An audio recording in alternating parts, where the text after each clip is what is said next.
Hey everybody, my name is Antonio Henry, CEO of Live Your Best Life Insurance Inc.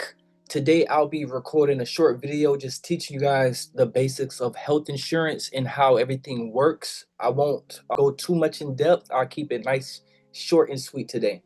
So if I had somebody new that came to me like, hey Antonio, I need health insurance. I don't know what direction to go. I'll basically help guide you and let you know exactly what direction to go and what's in each direction. So for instance, in health insurance, there's really only two options or two directions you can go. You can either go the ACA route, which is a plan that is ACA compliant, aka like the marketplace plans, or you can go with a plan that's in the private market.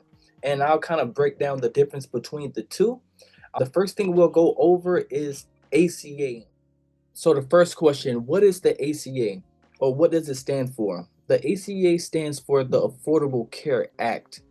Basically, the Affordable Care Act requires any plan that complies with the ACA to cover 10 essential health benefits, such as emergency room services, maternity care, which is like labor, childbirth, prescription coverage, while prohibiting pre-existing condition exclusions, meaning that they have to cover pre-existing conditions.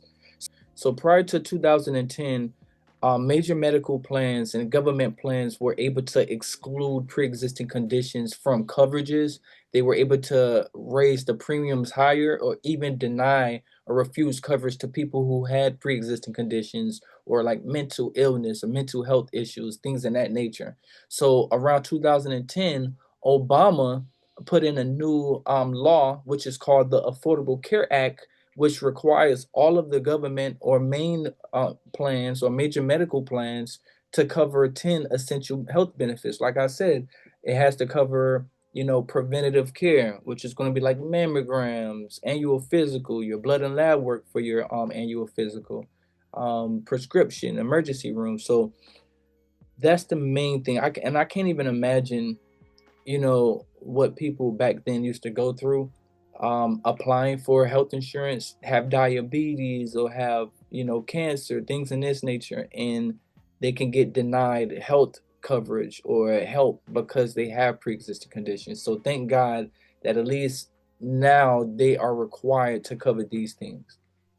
Now, aside from any ACA compliant plan, which is all again, it's going to be any marketplace, any job-based health insurance, which is like government plans, school boards, military insurance.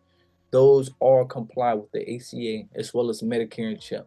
Now, aside from ACA, which is the Affordable Care Act, Obamacare marketplace plans, you also have plans that you can get in the private market.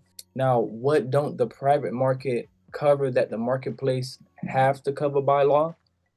The main three things is going to be chronic pre-existing conditions. The private market exclude or pretty much don't give coverage to any pre-existing conditions.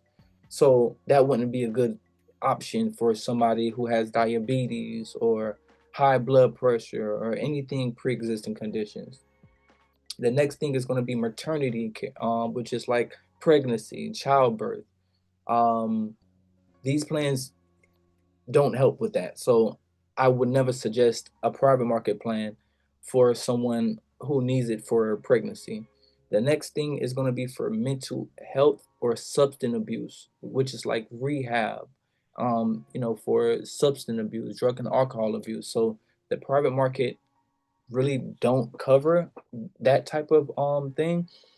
But that's why it's very important to read the fine script or have an insurance broker or agent to help you break down and understand the plans. So, like I said, I'm gonna keep it short and sweet. I'm not gonna take too much of your time. Other videos, I'll kind of dissect more into what are the ACA requirements to qualify for Obamacare plans, as well as more information on the structure of insurance. If you enjoyed this content, put your thumbs up, subscribe, and follow me. Y'all have a good one.